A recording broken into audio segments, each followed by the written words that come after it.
좋아지는 이런 계절입니다. 인류의 많은 철학자들은 신학자들의 고민은 세상이 어떻게 만들어졌을까, 기원이 언젠가, 이런 것에 대한 고민이 참 많았던 것 같아요. 그래서 그리스의 신화를 보게 되면은 그리스 신화의 많은 신학 가운데에도 이런 신학이 있습니다. 창조 신학이 있습니다. 신화가 아니라 신화.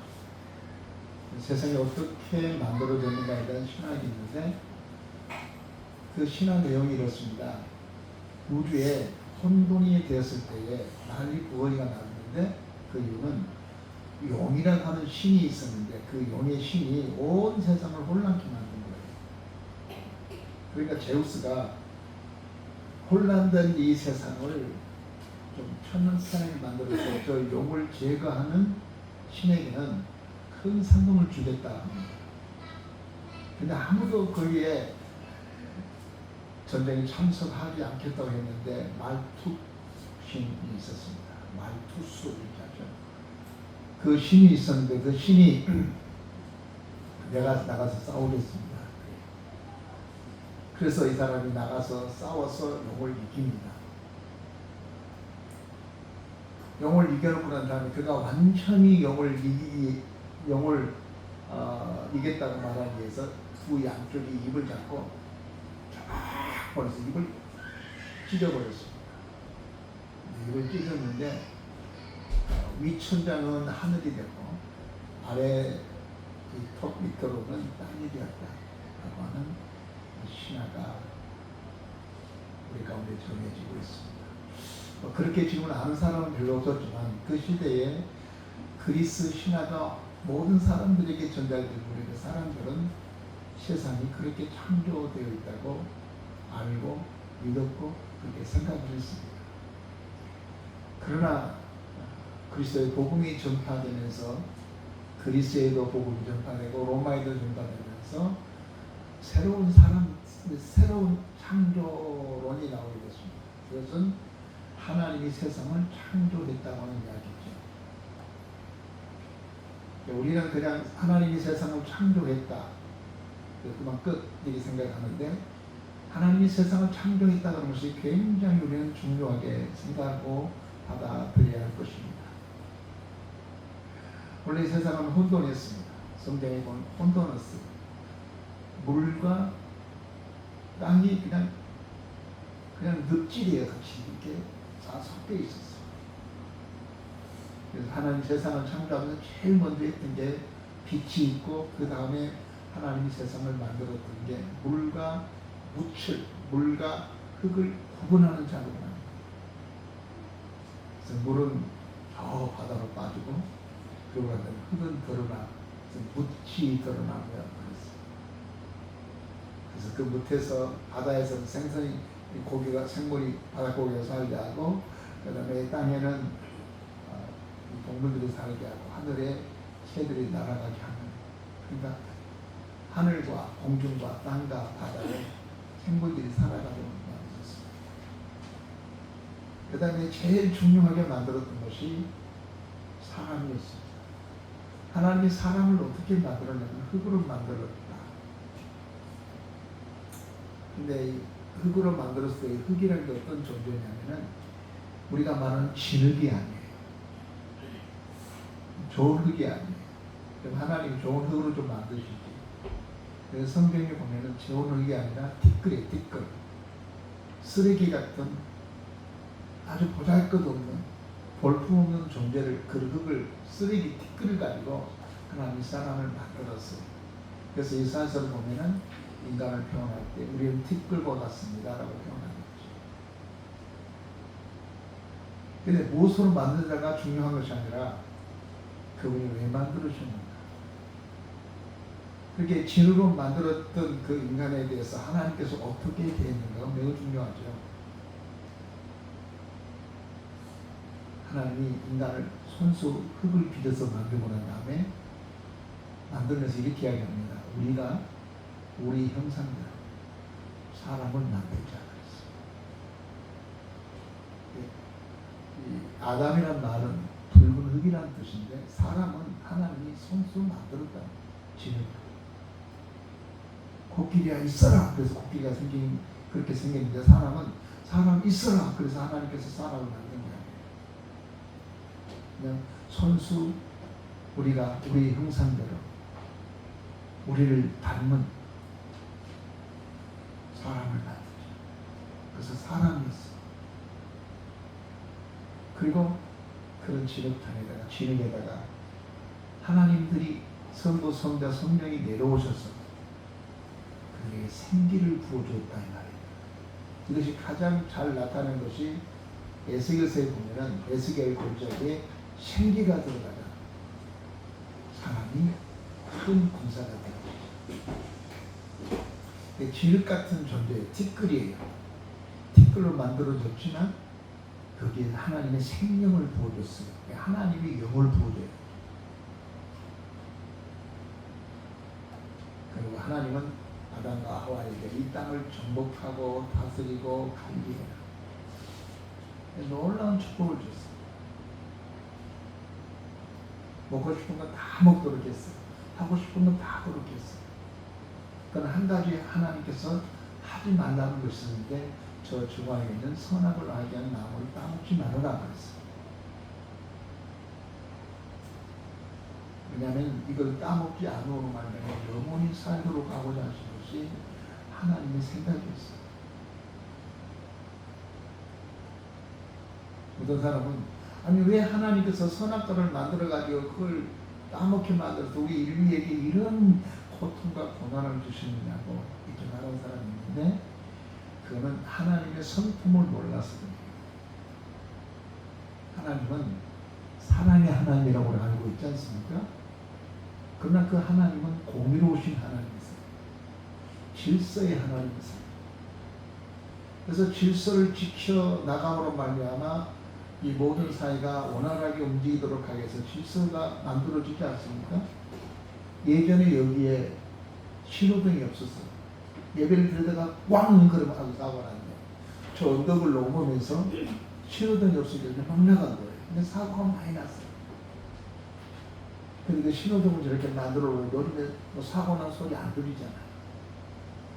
신호등이 빨리 가고 싶은 사람들은 귀찮아요. 그러나 그 신호등이 그 규칙이 사람의 생명을 살리고 교통 사고가 나게 하지 않는 것처럼 하나님 우리로 하여금 이 법을 지킴으로 말미암아 하나님 말씀 듣고 순종함으로 말미암아 영원한 삶을 살게 하려고 하는 것이 하나님 모델이었어요.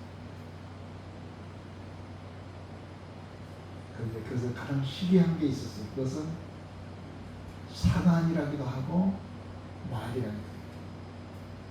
의미가 조금씩 사단이라고 할 때하고 말이라고 나타나는데 거짓말자니 이건 넘어지게 하는다 이런 뜻을 갖고 있어요. 속된 말로 사기꾼 그게 아담에게 하와에게 찾아왔어. 꼬르기 거예요. 근데 마귀가 자기 현상을 드러내고 온 것이 아니라 뱀으로 뱀 속에 들어가서 뱀을 통해서 사람을 유혹해. 저는 늘 우리에게 이렇게 말하고 싶습니다. 우리 교인들한테 나를 힘들게 하고 어렵게 하니까 그 나쁜 놈 이렇게 안 보고 저 뒤에 조종하는 사탄이 있음을 보고 우리 영적인 시각을 가져야 돼요. 영적인 문제는 영적으로야 분별을 합니다.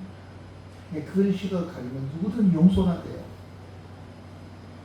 오해가 되다도 다 포용이 되고 품을 수 있어요. 사탄이 당신을 그렇게 넘어지게 만들었구나. 잊지 마세요.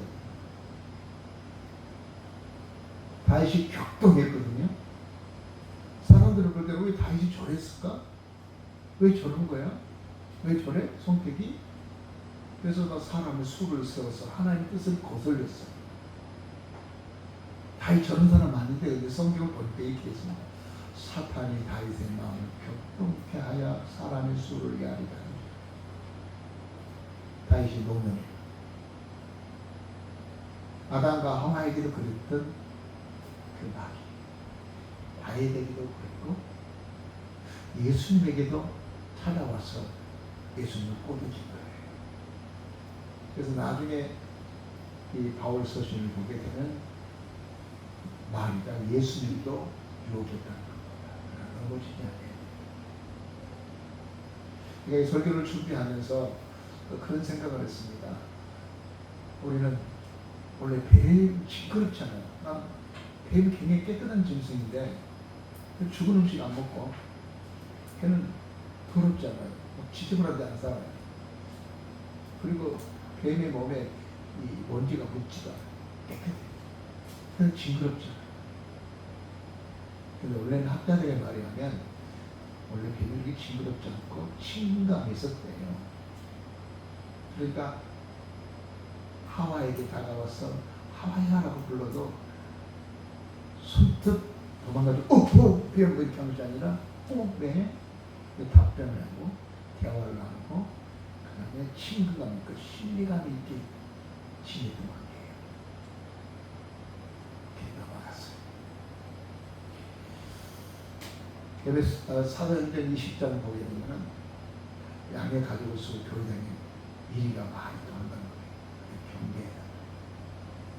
마귀는 하나님의 교회인데 이 교회 안에 들어오면 여기는 천국 같은 그렇지 않아요.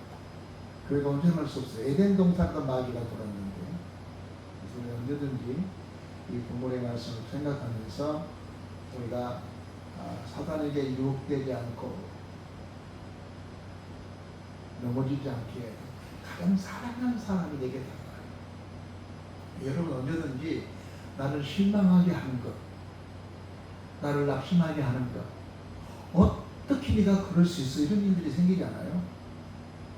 나하고 먼데 사람은 그러지도 않아요. 나하고 아무 상관없는 사람은 그러지도 않아요. 가까운 사람이 언제든 그러지도 않아요. 아담과 하와가 그렇게 말한 것이죠.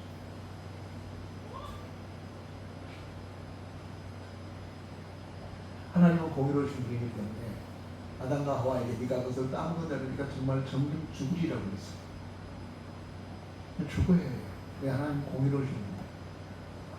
근데 하나님은 그 아담과 하와를 그대로 죽도록 놔둘 수가 없었어요. 살릴 계획을 세워요. 그래서 아담과 하와가 죄를 짓기 전까지는 벌거벗어도 자기가 부끄러운 줄 몰랐어요. 그런데 죄를 지면서 그에게 갑자기 찾아오는 것이 있었는데 부끄러움이 있어요. 그래서 이렇게 가리고 있었어요. 그래서 그걸 가리도록 하기 위해서 가죽옷을 입혔던 것이죠. 그 가죽옷은 예수 그리스도예요. 그래서 여러분 우리의 죄를 씻는다 이렇게 우리가 표현하고 있는데 사실 원래 어거는 덮는다는 뜻을 가지고 있어요. 여러분 죄가 없어지지 않잖아요. 지은 죄가 왜 없어져요? 근데 예수 그리스도의 가죽이 마치 가죽옷을 하나님께서 만드셔서 아담과 하와의 허물을 수치를 덮어버린 것처럼 예수가 덮어버린 거예요.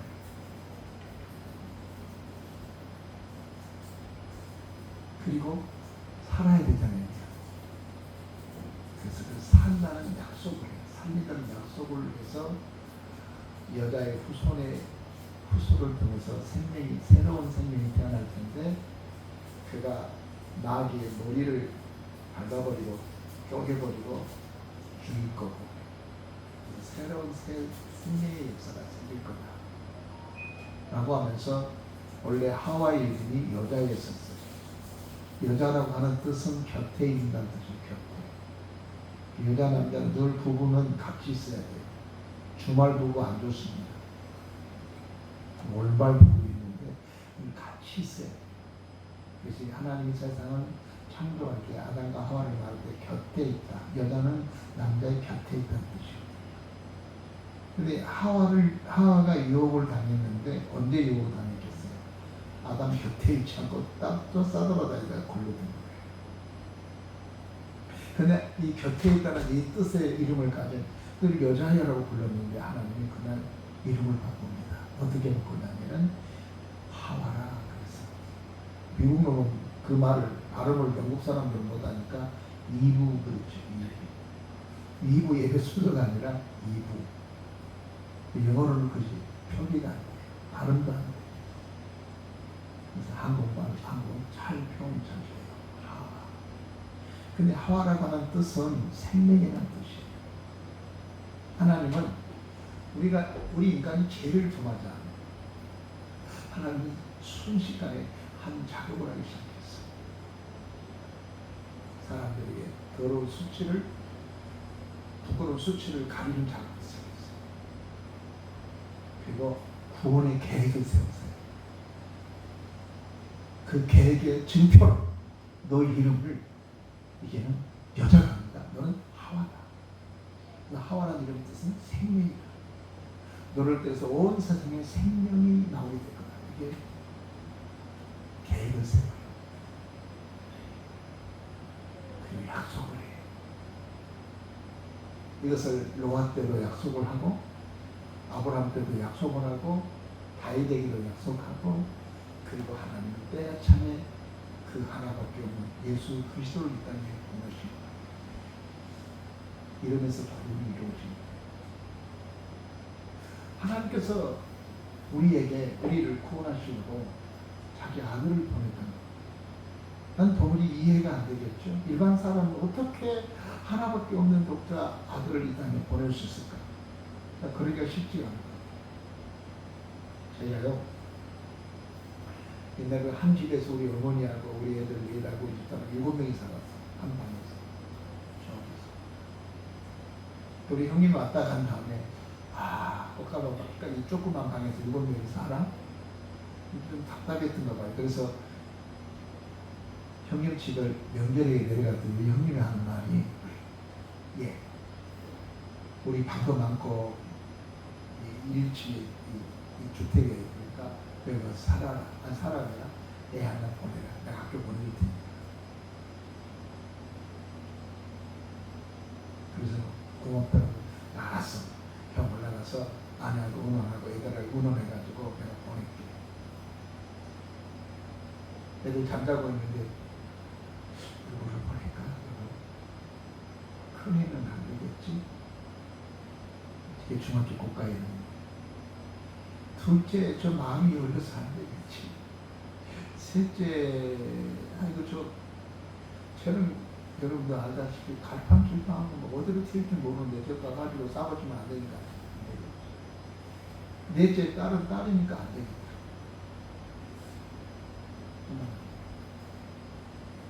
그래서 둘이 결정을 내렸어. 오늘 맙시다. 힘들고 어려도 같이 버리고 먹고 같이 살도록 하시고 비비고 그래서 안 보냈어. 그러다 가끔씩 애들이 사고를 치면 화가 나면 우리 모아놓고 야! 너 큰아버지 집에 갈 거야? 큰아버지가 보내라고 그랬는데 그러면 난 조상집 같아. 안 가거든. 그래서 그래 그럼 알았어. 앞으로 너 한 번만 너 그렇게 말 안 들으면 너 큰아빠 집에 너 보낼 거야. 알았어. 아버지 말 잘 듣게. 그래가지고 지금까지 살다가 결혼해서 다 나갔는데요. 그러니까 일부 예배를 설교하면서 그런 말이죠. 하나 보기를 보내기가 어려워서 내 중에 하나 보내기가 힘들기도 어려운데 하나님이 하나밖에 없는 자식을 이 세상에 보낼 텐데 그 보내는데 제물로 보내는 그 제물로 보냈는데 구약의 모든 제사가 어떤 제사냐면 장차 예수 그리스도가 그 아들이 이 땅에 제물로 된 것이라는 것을 보여준 그림자였거든요. 그래서 우리가 잘 아는 거 요한복음 20장 30절과 31절에 모든 성경은 곧 나에 대해서 이야기한 것이라 예수께서 말씀하시지 않습니까? 그 이유는 구약의 모든 제사, 소제, 번제, 요제, 학분제, 화목제 이 모든 제사가 예수님에 대한 이야기예요. 예수가 여기 주도 아직도 예수는 오지 않았지만 그 메시아가 와서 이런 제물이 되어서 당신의 죄를 묻습니까? 그 이야기, 그 구약의 전체가 그 이야기예요.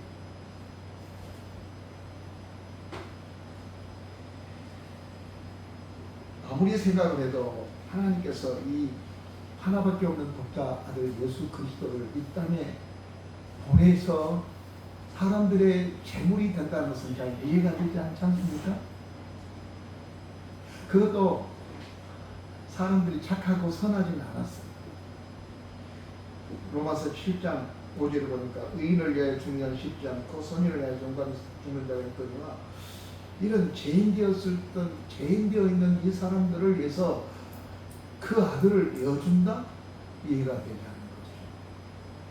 그런데 하나님은 그 아들을 이 땅에 보내셨고, 그것을 비하라고 그러죠. 이 땅에 보내셨고 그 아들을 이 땅에 제물로 주셨습니다.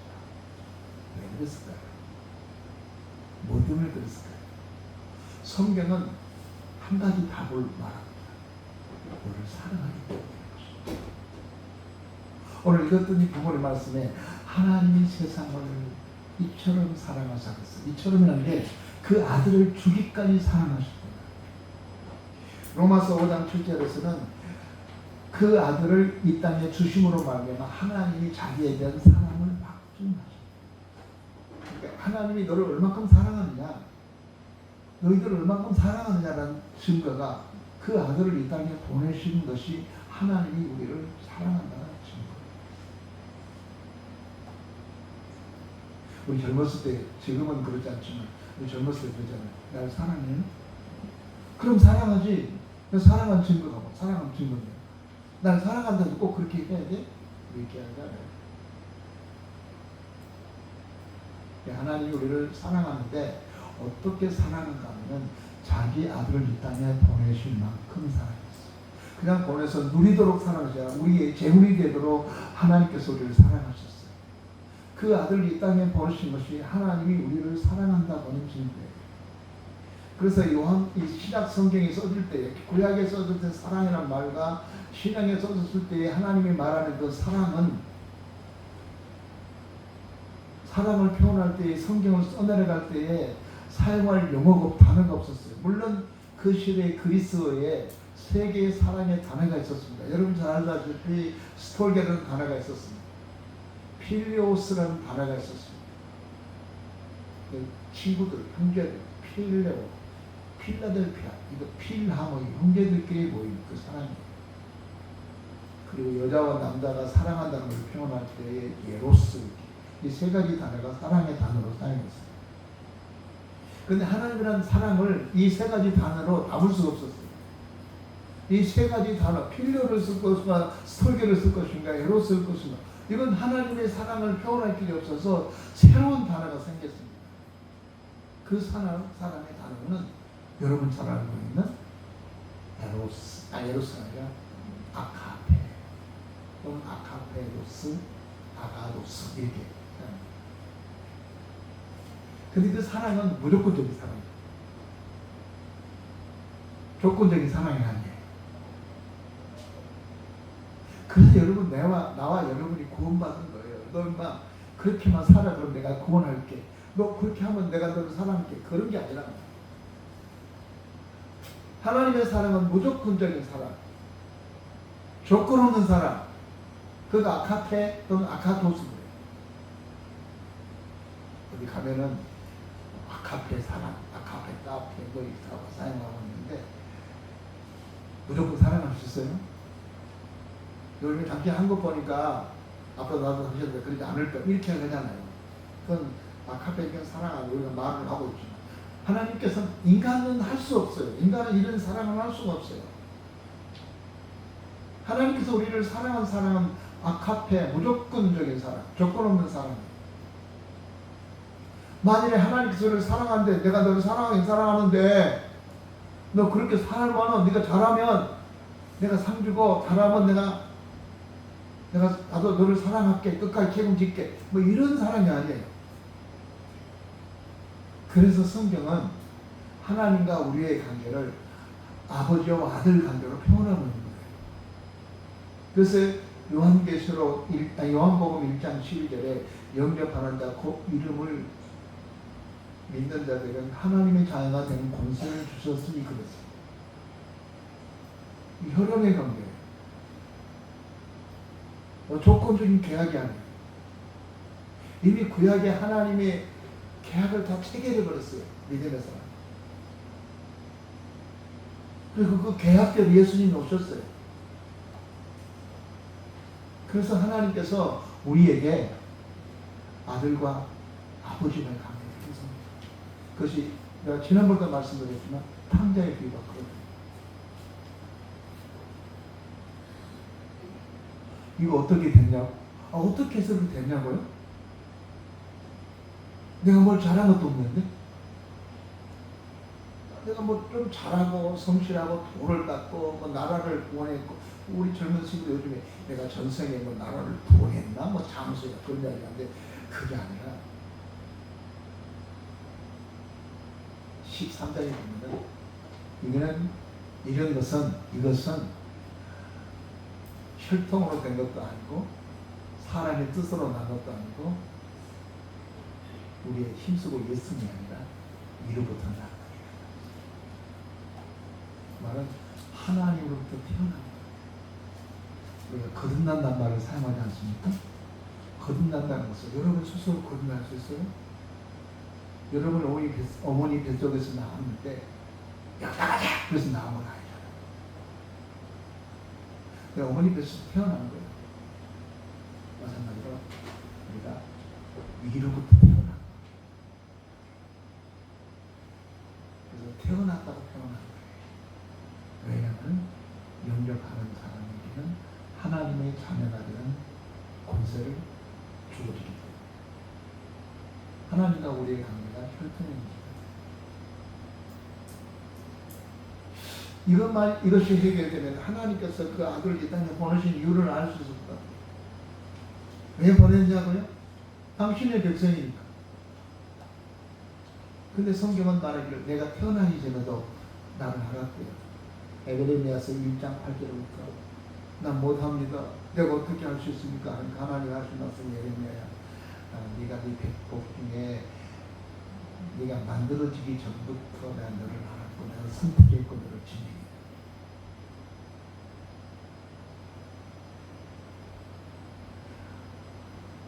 왜 하나님이 나 같은 사람을 선택했을까? 몰라요. 그래서 그 찬송 가운데 하나님의 은혜를 있을 때 없냐 왜 구속해 주는지 나는 알 수 없다. 알면 이건 이단이야. 몰라. 알 수가 없어. 왜 나를 구원했는지, 왜 나를 선택했는지 몰라요. 그게 답이에요. 그 답을 찾으려고 하지 마세요. 한 가지 알 수 있는 것은 하나님이 나를 그만큼 사랑했구나. 얼마나 사랑했냐고요? 자기 아들을 주기까지 사랑하셨던 것입니다. 그래서 이 인류의 모든 죄의 문제를 어떻게 해결했냐면 선자들이 해결한 거 아니에요. 모세가 해결한 거 아니에요. 에레미야가 해결한 거, 이사야가 해결한 거 아니에요. 세례 요한이 해결한 거 아니에요. 하나님은 이 문제를 예수 그리스도를 통해서 해결했어요. 그게 의의 법이에요. 내가 지난주에도 말씀드리고 이번 집회 부행할 수도 같은 이야기를 했는데, 율법이라는 게 뭐냐면은 잘한 사람한테는 상급을 줍니다. 못한 사람한테는 벌을 줘요. 이게 법이에요. 그 율법이 법적인 이 방법 가지고서는 우리를 구원할 만한 사람이 하나도 없어요. 구원받을 사람이 하나도 없어요. 그래서 하나님께서 예수 그리스도를 통한 새로운 의의 법을 만들었다. 하나님께서 의의 법을 만들었다. 그 의의 법이 뭐냐? 믿음의 법이에요. 또는 그 믿음의 법은 사랑에서 나온 거예요. 그래서 믿음의 법을 사랑의 법 또는 의의 법이라고 합니다. 이것을 우리는 쉽게 이렇게 복음이라고 이렇게 말합니다. 그리스도 안에서 우리를 살리셨어요. 우리를 구원하셨어요. 그래서 우리들에게 하나님의 양자가 되게 만드셨어요. 그 하나님은 예수 그리스도를 통해서 우리에게 어떻게 하셨느냐고요? 오늘 본문의 말씀 내 말이 아닙니다. 이렇게 되었습니다. 17절 보면 이렇게 말합니다. 하나님이 그의 아들을 세상에 보내신 것은 세상을 심판하려 하심이 아니요 그로 말미암아 세상이 구원을 받게 하려 하심이라 했어요. 하나님께서 세상에 예수를 보내서 군림하고 심판하고 통치하고 왕노릇하고 보령하라 그렇게 해서 보내신 게 아니라는 것입니다. 그리고서 18절을 읽겠습니다. 읽어보면 이렇습니다. 그를 그러면서 어떻게 구원을 하게 하면은 그를 믿는 자는 심판을 받지 아니하는 것이요. 착하고 선하게 살면, 노력해 살면 그게 아니라 그를 믿는 자는 심판을 받지 않는 것이요. 믿지 아니하는 자는 하나님의 독생자 그의 이름을 믿지 아니함으로 벌써 심판을 받는 것이라 그랬어요. 그런가 하면 로마서 요한복음 5장 24절 보면 이랬습니다. 내가 진실로 너희에게 이르노니 내 말을 듣고 나 보내신 이를 믿는 자는 영생을 얻었고 심판에 이르지 아니하나니 사망에서 생명으로 옮겨지리라. 그렇게 말하고 과거사에 과거 옮겨졌느니라. 오늘 여러분들을 사망에서 생명, 심판의 자리에서 하나님의 좋은 자리로 옮겨주시려고 주님이 이 땅에 오신 겁니다. 왜 주님께서 이 땅에 오셨어요? 하나님이 여러분을 사랑하기 때문에 여러분을 살리고 하나밖에 없는 예수 그리스도를 이 땅에 보내셔서 여러분을 살려서 사망의 자리에서 생명의 장소로 이미 옮겨졌다. 앞으로 여러분 옮겨질 거다. 그거야. 옮겨져. 하나님의 예수 그리스도를 우리가 구주로 인정하는 하나님의 자녀가 되는 권세를 주어서 하나님의 자녀가 됐는데 조금 실수했다고 나가! 들어오지 마! 너 이제 내 아들 아니야. 그런 거 아니잖아. 이건 변하잖아. 이런 관계를 하나님께서 우리를 예수 그리스도를 통해서 하나님의 자녀가 되게 했습니다. 그만큼 하나님이 여러분을 사랑합니다. 그래서 로마서 5장 6절에 우리가 아직 죄인 약하여 기약대로 그리스도였고 7절 보니까 우리가 아직 죄인 됐을 때 우리를 위해서 자기 아들을 보내시는 말이야마 자기에 대한 사랑을 확증하시는 이라고 말씀하셨습니다. 하나님이 보실 때 여러분이 정말로 귀하고 하나님은 여러분을 정말로 사랑하고 여러분 정도의 사랑을 가지고 하나님을 평가하고 내가 이랬으니까 하나님 대접 하나 가지고 이제 큰일 났네 이렇게 하나님을 생각하지 말고 아들을 주기까지 나를 사랑하시던 게 하나님. 이제 내가 그의 사랑을 감사하고 그 사랑 때문에 살아가는 여러분 되기를 주님으로 축복합니다. 기도하겠습니다. 전능하신 우리 아버지 하나님 감사합니다. 우리가 이렇게 살아갈 수 있는 것은 하나님의 사랑 때문인 줄 믿습니다. 우리는 마귀를 쫓았던 우리들이었는데 이제는 예수님을 통하여 우리가 주님을 따르고 생명을 얻는 존재가 되었습니다. 이것은 하나님의 자녀가 되었기 때문에 그런 줄 믿습니다. 이것은 우리의 노력이 아니고 우리가 예뻐서가 아니라 하나님의 아들 예수 그리스도의 보혈로 그 보혈이 우리까지 들어와서 예수께서 우리 안에 계시기에 우리가 하나님의 자녀가 되고 백성이 되어서 우리가 살아가고 있음을 기억하고 하나님의 사랑이 얼마나 큰지 얼마나 귀한지 얼마나 감사한지 우리가 생각하며 오늘 그리고 내게 주어진 나날들을 보내게 하여 주옵소서. 예수님의 이름으로 기도드리옵나이다. 아멘. 찬송가 303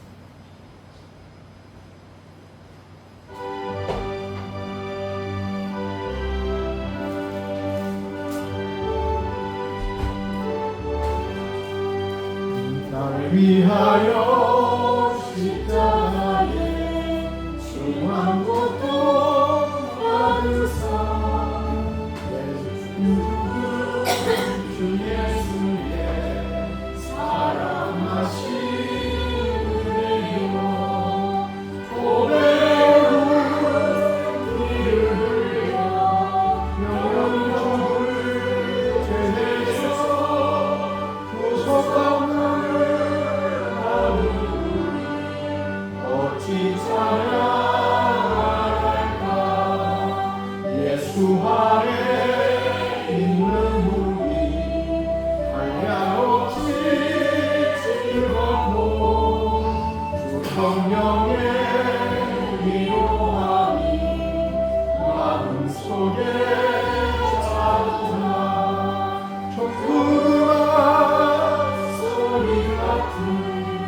은혜로운 그 말씀 끊임없이 듣는 어찌 찬양할까 이 세상에 오직 누가 쉬지 않고 울어도 주님 안에 보호받는 우리 마음 편하냐 늘 깨어서 기도하고 저 천국을 바라며 주님을 기다리니 어찌 찬양할까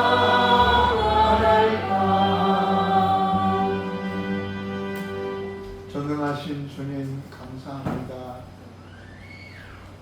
하나님께서 우리를 사랑하는 사랑은 관계적인 사랑도 아니고 동정의 사랑도 아니고 서로 부부가 되기 때문에 사랑하는 것이 아니라 무조건 사랑해 주어서 잘났든지 못났든지 잘하든지 못하든지 사랑해 주셔서 하나님의 백성이 된 것을 감사하여 오늘 빈손으로 나오지 않고 귀한 힘을 가지고 하나님께 드렸습니다. 이것이 하나님 앞에서 얼마나 되겠습니까만 그냥 우리들의 마음입니다. 하나님께서 너희의 마음이 어찌한가 보기 이하노라 했던 것처럼 주님 예물이 하나님의 마음에 드는 예물 되고 하나님을 감동케 하는 예물이 되게 하셔서 우리 모두 교우들이 나가도 복을 받고 들어가도 복을 받고 또 딴죽그릇까지도 복을 받고 꼬리가 되지 않고 머리가 되게 하신다는 신명기 28장의 말씀처럼 우리 모든 교우들이 이런 축복을 이 세상에서 받고 삶으로 말미암아 하나님께 영광 돌리는 우리 모든 교우들이 되게 하여 주옵소서. 우리 중에 아픈 환자들이 있습니다. 참석하지 못한 일이 있는데 주여 안수하셔서 회복되게 하시고 베드로의 장모를 안수해서 회복되어지게 한 것처럼 회복되게 하여 주시옵소서. 축복하옵고 예수님의 이름으로 기도하옵나이다.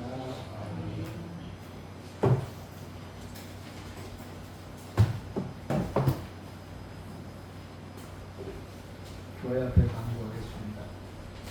늘 예배를 드릴 때마다 힘차게 설교를 해야겠다 생각했는데 그렇게 생각대로 안 되네요. 오늘 2부 예배 후에 여러분 전체 가족회의로 모이겠습니다. 다음 주 2부 예배 후에는 정규제를 교회 모이겠습니다. 서로는 명성 수련회 달이라고 말한 게 어제 같은데 끝났네요. 금주 수원로에 북부 시찰회가 열립니다. 호산나 교회당에서 내일이죠. 금주간 말씀사의 성경의 원래가 양평 동부교회에서 금주는 총회 달력 사업 계약자 정상을 기다립니다. 지금 사랑의 장기는 홍보 한 가지 부탁을 드리겠습니다. 장로님하고 우리 정영숙 사역자님께서 우리에게 서명을 해달라고 부탁했습니다. 이것은 찬성이나 반대나 그런 아닙니다. 찬성을 쓴 사람하고 반대한 사람은 안 하고 그런 게 아니라 가결이 되기 때문에 우리 교회는 가결된 것을 수용하겠습니다. 이런 뜻이거든요. 여러분이 다 여기다가 사인을 해주시고 주시면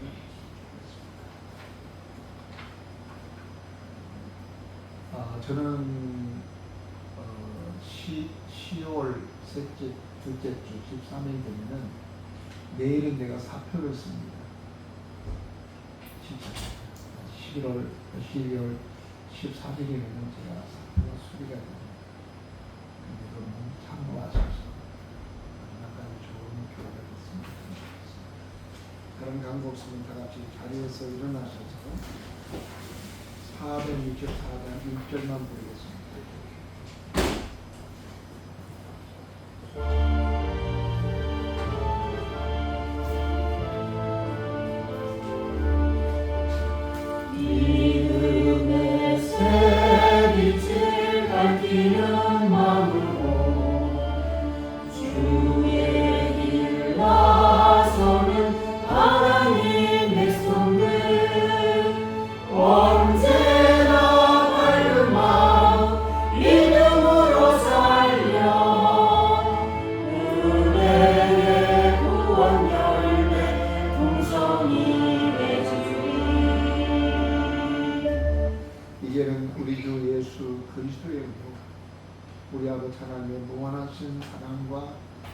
성령님의 감동, 감화, 내재, 교통하심이 이제로부터 영원토록 함께 계실지어다.